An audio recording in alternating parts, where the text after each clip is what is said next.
Good evening, everyone. My name is Ryan Maloney. I'm with a civil engineering firm locally here in town, Griggs & Maloney. If you didn't find the sign-in sheet, we've got, we want to make sure we capture everybody that's able to attend, and we really appreciate you being here tonight. You know, the purpose for our meeting tonight is twofold, really. One is to give you guys an opportunity to state your concerns or your comments or answer some questions for you, and the other is to allow us to present the information that we have at this point about how the Butler Drive property is going to develop. So when we're looking at solid waste, I think it's important to talk about the broad context of where we're at in the community. So just a real brief primer. We have a landfill that may or may not be open in a few short years. The city's making preparations in accordance with their solid waste master plan. And that master plan, it calls out for a north and a south transfer station. The north transfer station is currently being planned by Rutherford County, and the city is looking at this property on Butler Drive as their home for the south transfer station. The address for that property is 2120 Butler Drive. So what you have here tonight is going to walk through the plan book that was distributed several weeks back with the advertisement for this meeting. And as we go through it, what I'd ask is let's hold comments and questions until we get to the end. And then you'll have an opportunity to speak. We've got a good group here, but not overly large, so I think we'll have time to hear most and all of your concerns. So if you allow me to go through the plan book, I'll just start from the beginning, and you guys follow along, and we'll take note of you know, any questions after this presentation is concluded. So, yes, sir. Also, if you don't have that plan, we can email that to the public if they want a copy. Indeed, that's the importance of the sign-in sheet. It allows us to keep in touch with you guys. Yes. Mm-hmm. Also to note, this is not a live presentation meeting, but it is being recorded, and so that we will have an opportunity to review this later. All right, so if I can start with project description. You know, I mentioned this was part of the solid waste master plan or strategic plan that was performed in 2017 and adopted by the city. The south transfer station along Butler Drive is a 400 ton per day solid waste facility. At the time of the master plan, it was also thought that it could be a processing facility one day as well. Now, it's important to note that this meeting, we're covering just the transfer station phase 1 of a project. Are you wanting the presentation up there now, Brian? I do. It's showing on my screen. Okay, yeah. Very good. Thank you, Darren.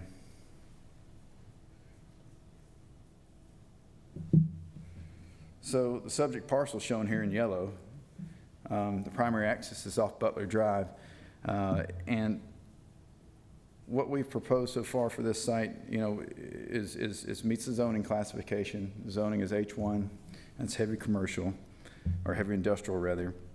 And under that zoning, by allowance, is a garbage and refuse collection service, and so that use being permitted by the zoning is what is in the allowance for a transfer station. Any future phasing that we talk about would require additional rezoning and opportunity for comment.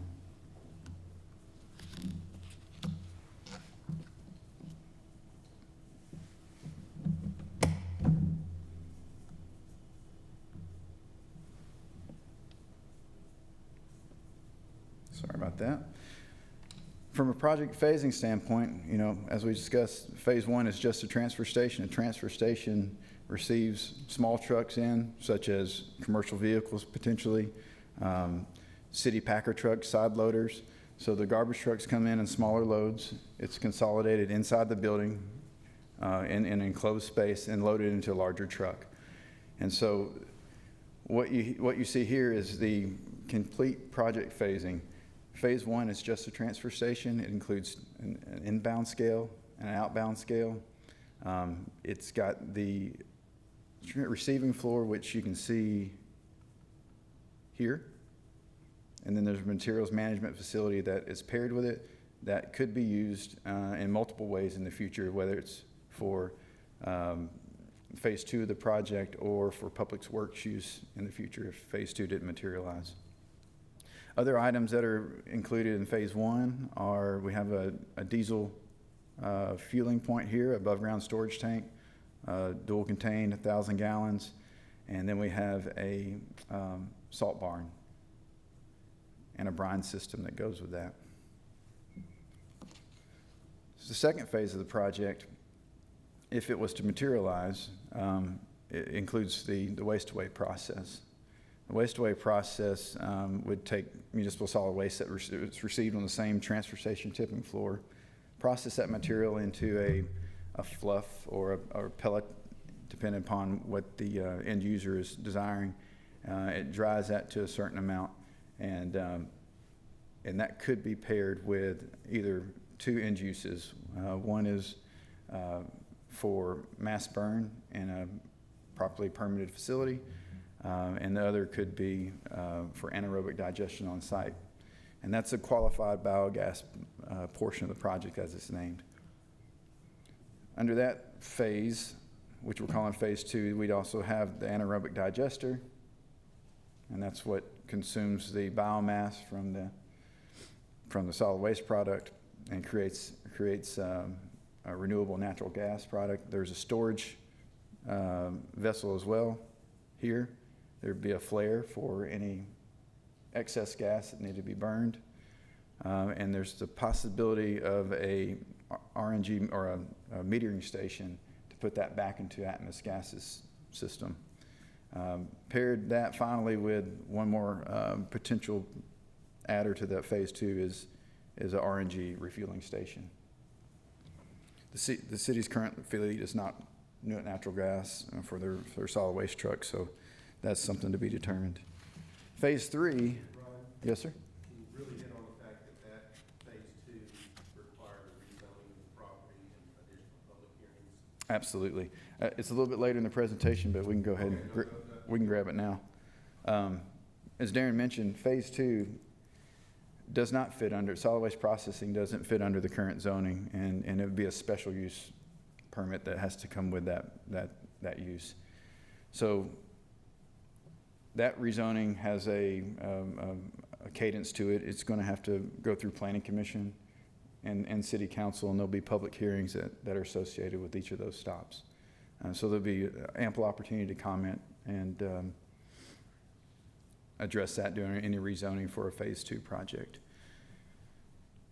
Phase 3 is currently, I would call it conceptualized, unplanned, unfunded at this point in terms of anything beyond this concept, but that would be a Public Works South facility, if you would like to call it that. We'd have the opportunity for fleet maintenance, fleet fueling, and office space for a growing Public Works department.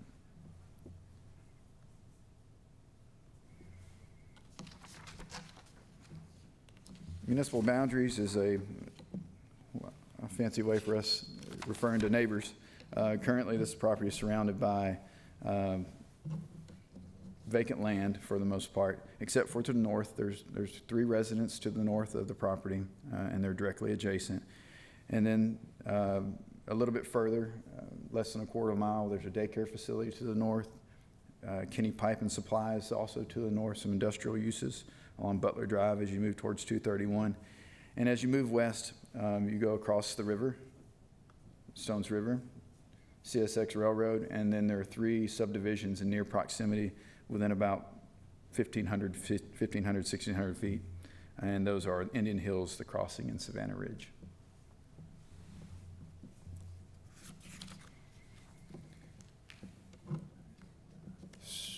Related to this project, but separate, a new Butler Drive is being currently planned or it's actually under contract for construction, and that would reroute existing Butler Drive around the west side of the property and would be connecting to Joe B. Jackson as shown here. And that's a 3-lane road. It's labeled as I think a minor or major arterial minor arterial, excuse me, in the current major thoroughfare plan, 24 major thoroughfare plan. The primary access for our site is still off the old Butler Drive. Old Butler Drive would be terminated under this effort in the cul-de-sac. So it would no longer have the connection to Joe B. Jackson, and traffic would be routed to the west and to this new intersection that's going to be created.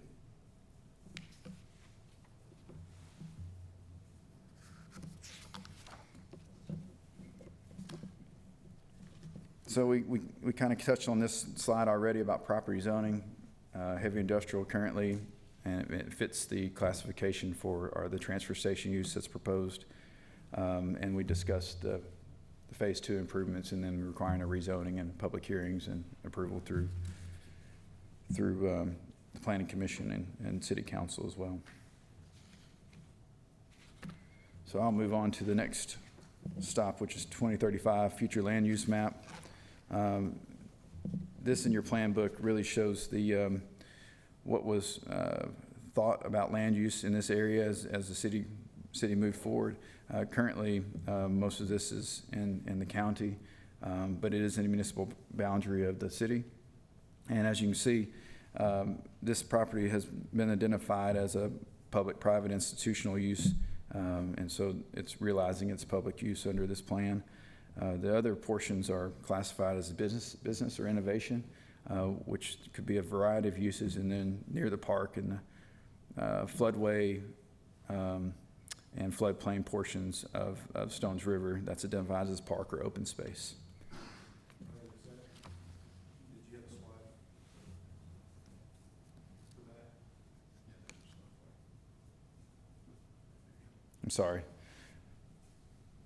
So as mentioned before, there's your public-private institutional future land use component, and you can see in the purple here, the rest of this is classified as business innovation.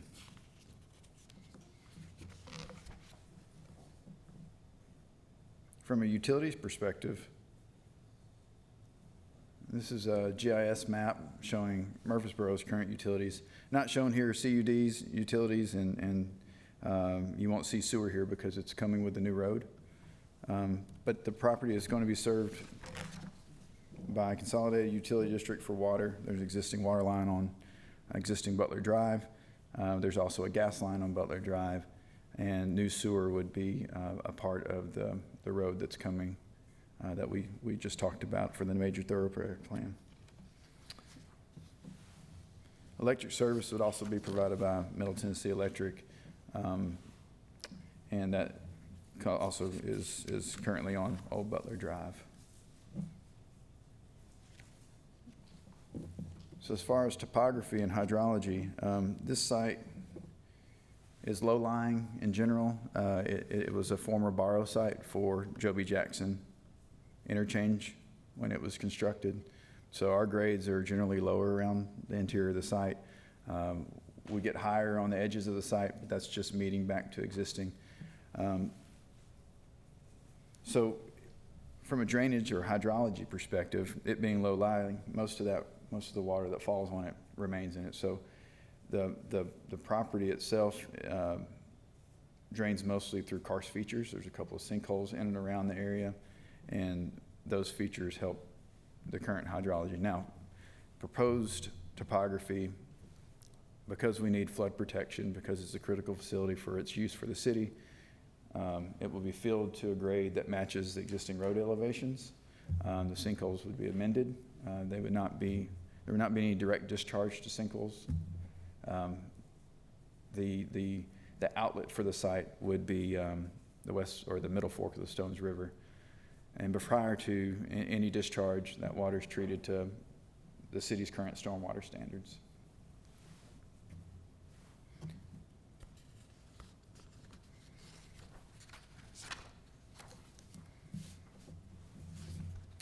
This is a current elevation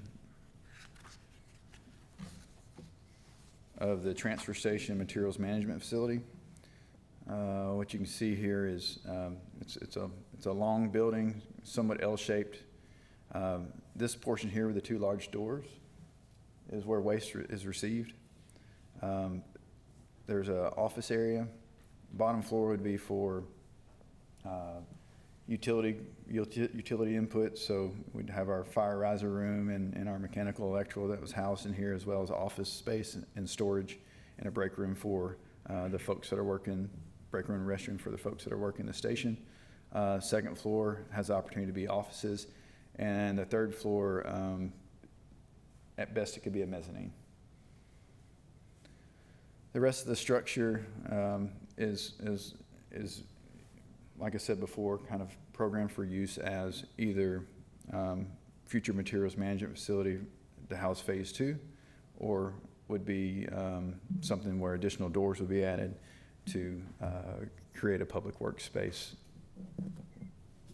that ultimately we might move portions of phase 3 into this structure.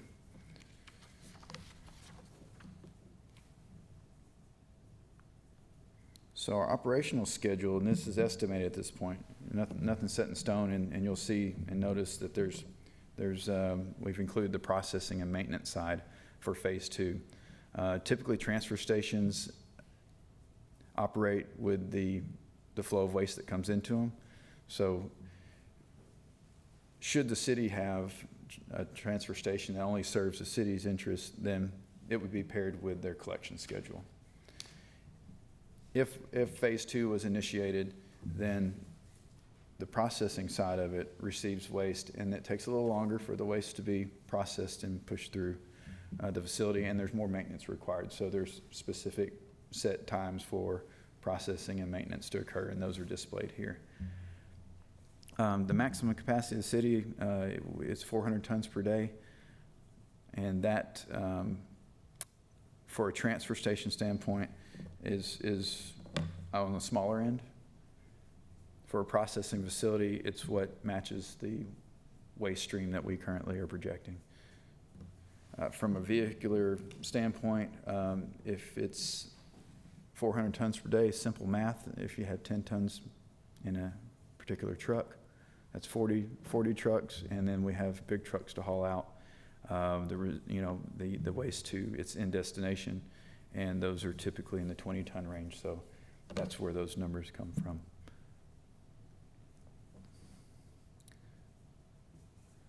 This is the current master plan. It looks very similar to what you've been given so far, but it's got a little more up-to-date information on it. I'm going to cue this up and then show you the phase 1 site plan to try to alleviate any confusion over what's phase 1 versus the other phases.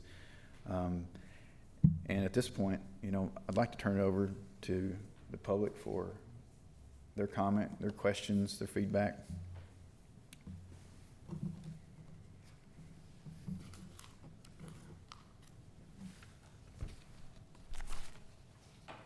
Yes, ma'am. Would you like to come up to the podium? I just have 2 questions. Okay. In phase 2, who owns phase 2? Is it Raceway that owns phase 2 and it's leasing from the city? Or does the city own phase 2 and is contracting with these services? Darren, you want to take this one? Yeah, sure. I was trying not to talk too much. I can get up here and talk all day about it.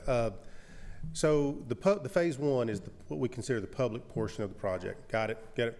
Phase 2 is going to be fully, it has to have, the reason that it's not proceeding yet is it has to get its private financing. So it's got to have, there's got to be about a $50 million investment. So yes, the private, there would be a private entity that owned the equipment, and we would lease a portion of the space, correct.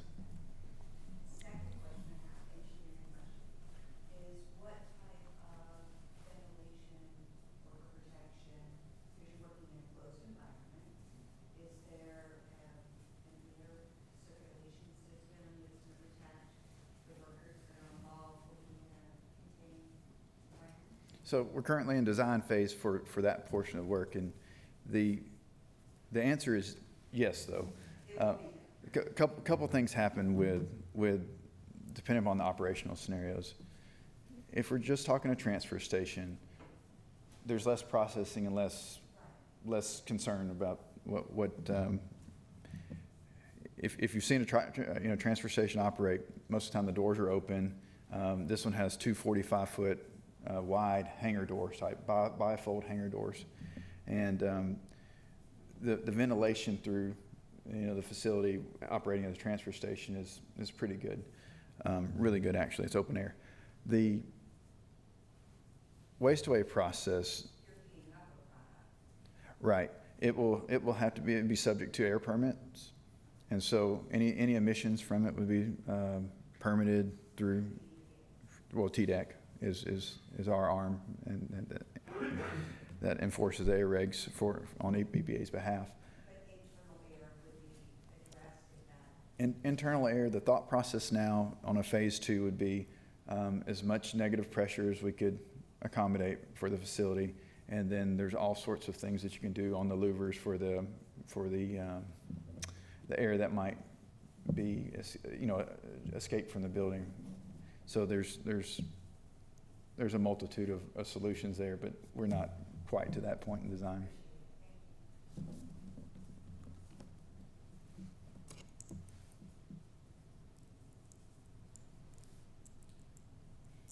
Okay, any next questions?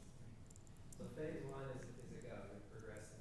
It's a city project. Yes, sir. And then the question is, does phase 2 come? That's a future question to be debated.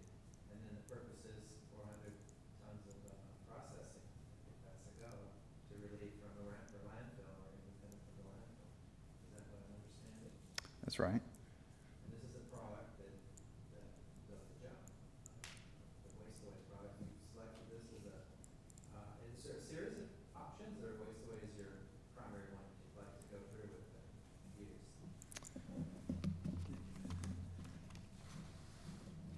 I'll get back up here. No, we looked at 4 options, and this was last year, and I've got a report I can send you, so I can send it to everybody if you'd like.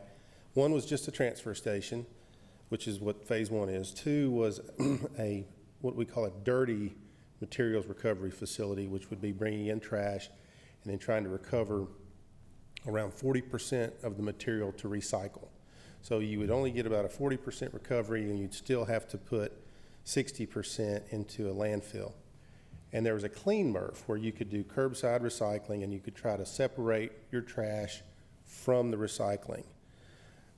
Then there was the waste away, which basically took the trash. It's got a 90% diversion and a 70% conversion into this biomass fuel. So the problems with the dirty MRF and the clean MRF is when you're only recovering 40%, the economy of scale has to get massive. And so what the city council said to staff is, from a public welfare standpoint, we don't want as many trucks and as much trash coming in to this location as currently is going out to Middle Point. We want a smaller footprint, a smaller facility that doesn't require that much garbage to basically make a business case. Waste away, since it does get a 70% conversion, you can shrink it because the business case is better. So 400 tons per day. People have asked me before, can this thing be expanded? Can it be enlarged? Can it double in size? The answer is no. This is going to be the ultimate. The 400 tons per day is the maximum size, and waste away's model is if there's more trash to be processed somewhere else, you go build another one. You don't create a monster like we've got over at Middle Point. That's that. So when we looked at all those options, now we've spent a year. That was in December of 2022. So we've spent a year and a month or two through the design to make sure that it technically works. We're satisfied that it technically works, and now we're just at the point now, who's going to pay for it? And the city has kind of said, we're not going to pay for that component. where we need private investors to come in. And that's why the only way we go to phase two is if they secure that private investment component. If they don't get that private investment and that money, then this just stays as a transfer. And it would be disappointing to me, and I know it's not disappointing to a lot of other people, but it's a really innovative solution that I'm hoping that the private sector will invest into. So, I'm behind, you've done some screening, you've gone through some gates and wasteways, phase two. yes, And it's, can the, capital costs and the revenue stream to get a payback is the game that's the game. that you need them to do. They need to put the capital investment in, and then the renewable natural gas is a revenue stream. The actual digest state comes out that we've got a cement kiln in Chattanooga that we've done some testing with the material. It has a carbon intensity score of -73. I've learned that that's to get rid of the solid fuel. The renewable natural gas, we hope to get back into the Atmos gas pipeline. And then actually there will be a revenue stream where we pay the people that the city bring in our garbage there, we will be paying a tipping fee. Right, on top of that. Mhm. So if you take it to Chattanooga and burn it, that's a solid fuel combustion. Right, If you, natural gas, if you got an anaerobic digester somewhere, then you, right, we have, so there's two options, or maybe, pro rata. we're doing both. Because even coming out of the reactor, we still have a solid fuel. And the beauty of the cement kiln is that all of the solid fuel they make, I learned a lot about cement kilns. I went to the one, it's called clinker. And so they take all of the fuel and you use gypsum and some other components to make this. It's basically a precursor to Portland cement, but there's no ash product. Everything that's burned at such high degrees of temperature, all of the residue and everything is put into that clinker, which becomes Portland cement, which gets put into concrete. So all that residue ultimately goes through a concrete pour somewhere. I understand, so that you're burning it as fuel, and then that residue gets put in a concrete mix? Yep. Okay. Yep, that's it. So,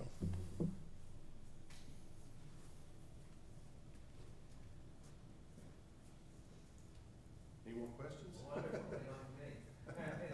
So, I'm gathering you're in progress. Well, again, I want your emails so that if things change and we do have the phase two that comes up, the reason we're having this meeting is a lot of people they wanted to share their input on the waste-to-way process, and I told them that we weren't ready because we didn't have the private financing in place, or they didn't, and that that may not happen. But if they do get the financing and we do get a couple of linchpins to fall, then we're going to have to publicly advertise for a public hearing, let everybody know. I will communicate with people's emails that I have and invite, and there will be a formal public hearing in front of the city planning commission and the city council. Well, they'll have to actually approve it. So there'll be another opportunity to speak or comment if we go to that phase two level. And then timing-wise, there's kind of an if loop with the landfill. It gets diminished, or it expires, or it gets ended earlier, and then, where you need to plug in. Right, that's right. A decade, or? No, we're expecting the landfill, we're projecting the landfill to be at capacity and full by 2027. So there may be a chance that we build this transfer station and we still take our garbage to Middle Point landfill and we don't fully utilize this until the landfill closes. There's that possibility too. The ideal would be the day it closes is the day we open up the transfer station. So we're just kind of getting ahead. We're getting ahead of the game. It's 3 years. It's tight. And there's a little bit of a distrust on. They have control of the accelerator over at Middle Point. They can extend the life by taking less trash. They can quicken the closure by taking more trash. So when you have someone that has control of the inflow, I don't really know. We're 2027 is kind of our best guess. I've heard the mayor, county mayor say it's going to be 2 years. And then sometimes Republic may say it's 5 years. So I'm trying to kind of prognosticate here a little bit. Yes, sir. So what do we do if Wasteway doesn't raise their money? Then we just do it as a transfer. We have to haul the garbage we will bid it out. Well, I guess just get ahead of it. So if we don't have Wasteway, what happens? We have to, Where do we put our trash in 2027? we have to haul it to either probably Lewisburg, which is a waste management landfill, or Camden, Tennessee, which is a waste management landfill. The concern we have is that waste management is going to be the only disposal outlet that we have once Middle Point closes. So you're kind of in this sole source. You're at their mercy. And hauling it 100 miles to Camden is going to cost a lot of money. And then if waste management's the only game in town, I'm sure their tipping fee will be high. So Wasteway, again, is a way to try to wean ourselves off of the dependence of another landfill as much as we can.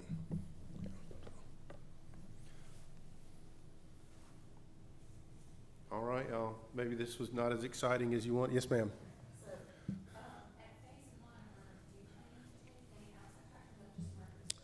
Right now, if we just do phase one, I don't foresee, we may take some, there's going to be a synergy, which I know that's an old 90s term, but between, if the county builds their transfer station and we build ours, there may be opportunities for us just from a logistics standpoint, to dump trash, city trash at the county transfer station and then let the county dump trash at the city transfer station.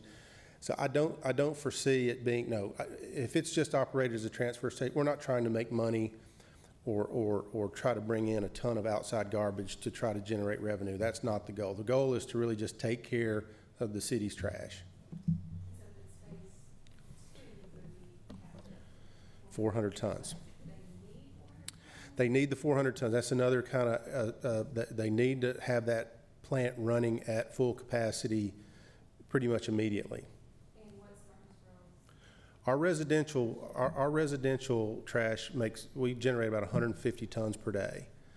We're just getting through a commercial kind of survey assessment. We're trying to figure out how much of our commercial businesses, how much trash they generate. So they may get up to 100 tons a day. So you're at 250. There's opportunities where the county, we're looking at the county, I think, is another 150 tons per day. And then there's the county schools, the city schools. We're trying to keep it, Rutherford County in total generates around 600 tons per day. But that's Smyrna, Laverne, everybody.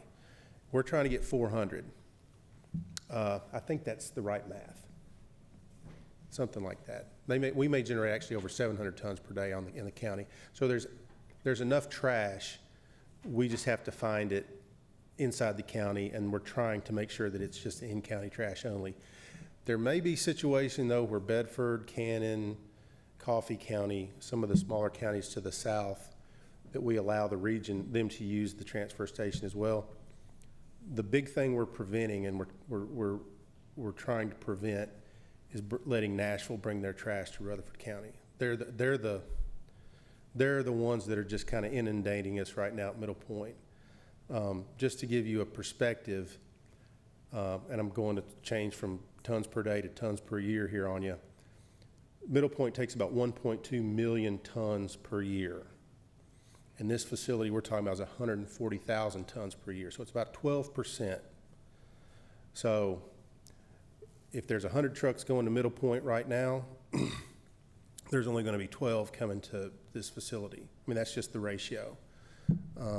So we don't want to take all the problems and the challenges that we've had with Middle Point, the traffic, the mismanagement, all the odor, all the problems, and transfer that to the south. That's not the goal of this. We want to keep this small and manageable.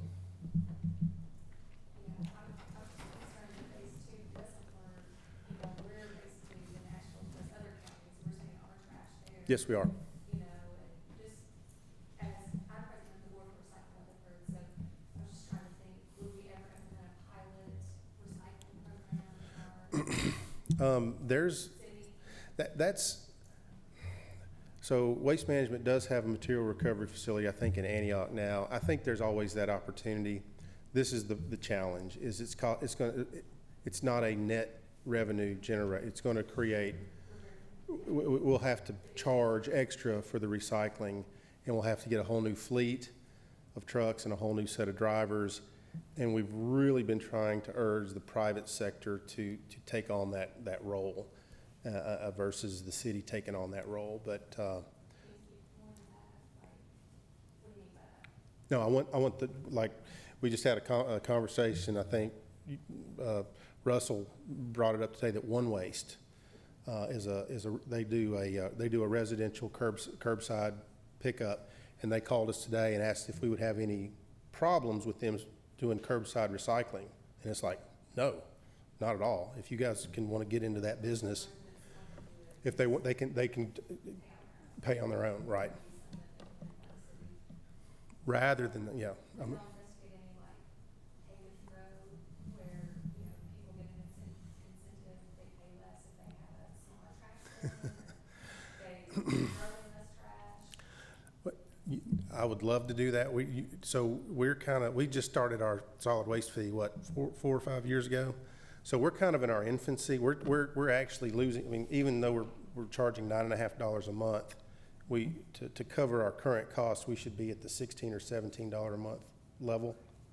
So we haven't quite even gotten to where, I mean, the tax, but basically the taxpayers are subsidizing the solid waste pickup for now. So as we get more sophisticated and as we start doing more cost recovery models and start operating more as an enterprise, and that's the goal, is to get the solid waste group to operate more as a fee-for-service structure, so that the fees pay for the service, and then we can look at all those things. I think, yes, I'm all for pay as you throw. We're just not there yet. Right.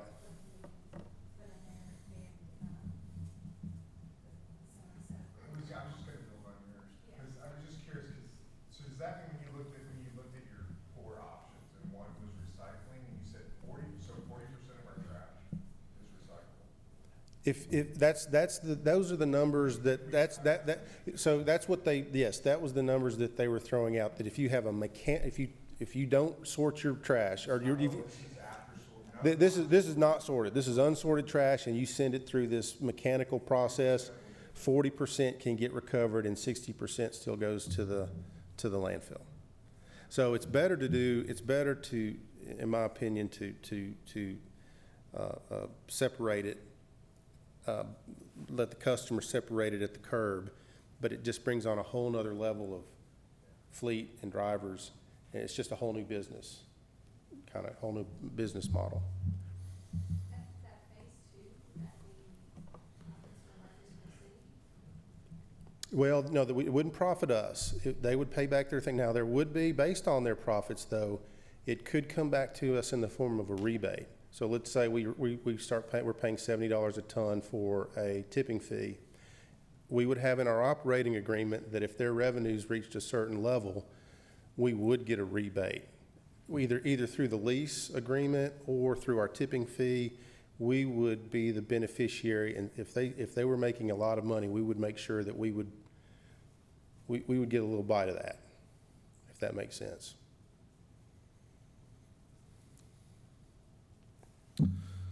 Great questions.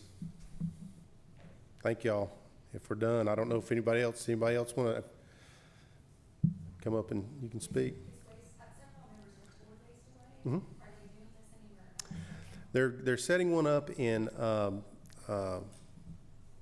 California, Bakersfield, Kern County, but no, they have not done a full scale. They've got the pilot unit there in Morrison. They were a Corps of Engineer project and basically won a bunch of R&D awards and won a bunch of Army Corps of Engineer awards. But people say, well, why aren't they doing it? Well, it's cost too much. The only way this really becomes viable is last year we figured that this material could go into a digester and make renewable natural gas. And then there's a high federal subsidization, it's called a RINs, Renewable Identification Number System. That's the thing that kicks this thing into high gear and actually allows it to make money, is that federal subsidization of the renewable natural gas component. Otherwise, it could be done, you would just have to pay. I mean, we may have to pay twice what it would cost to go put it in a landfill, and our community is just not ready to, you know, if the standard fee for disposal of trash is $25 a ton, and I come to you guys and say, hey, we got a great new process, we can divert 90%, but it's gonna cost you $50 a ton a month. I mean, $50 a month. Even though it's cool and everybody loves it, and it's like, hey, it's environmentally the best thing we've ever seen, everybody's gonna say, I mean, most of us are gonna say it's too expensive, we don't wanna pay that. So that's what we run into, it's just the cost. Yeah, I would hear that too, just, in our communities, yeah, I think it's good you guys are being, you know, looking into innovative solutions, and that's hard work, there's no easy solutions there, but we're just trying to get some information, but changing things, you know. Sure, sure. Email me, it's dgore, D-G-O-R-E, @murfreesborotn.gov, and you can, you know, I have answered every email I've received on this topic, or you can call me.